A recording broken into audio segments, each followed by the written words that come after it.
জঙ্গলের মধ্যে বৃষ্টি তখন সবুজ পাতা ছুঁয়ে ঝরে পড়ছে, গাছগাছালি সদ্যস্নাত যুবতীর মতো।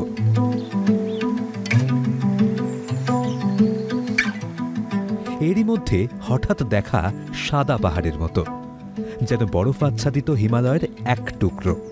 বেলপাহাড়ি ঘুরতে এসে কাঁকড়াঝোড় যাওয়ার পথে 7-8 কিলোমিটার গেলেই বোদাডিহি মোড়। এই মোড় থেকে ডান দিকে প্রায় 30 মিটার টিলার উপরে উঠলেই চোখের সামনে ধবধবে সাদা পাহাড়।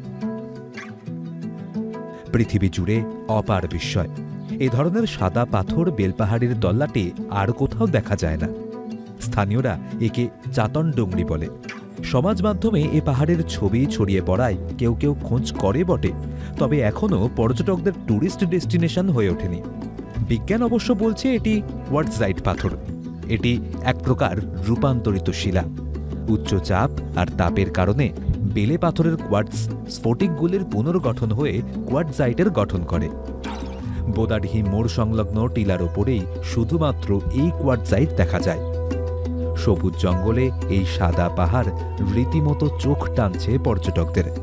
এখানে যে আমি এসছি আর কি, আপনাদের এই সাদা পাথর যে জায়গাটা আর কি, এখানটা মানে যে অপূর্ব দৃশ্য, সেই দৃশ্য ভোলার নয়।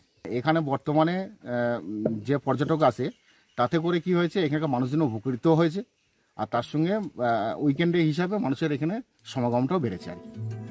পাহাড়, জঙ্গল, নদী, ঝর্ণা, যা কিছু আভূষণ রয়েছে সব দিয়ে প্রকৃতি সাজিয়েছে বেলপাহাড়িকে। আবহ সঙ্গীতে রয়েছে পাখির ঝাঁক। সেখানে এই সাদা পাহাড় যেন ললন্তিকায় হীরের দুটি। এখন প্রয়োজন এর সঠিক প্রচার এবং এলাকাভিত্তিক পরিকাঠামোর উন্নতি।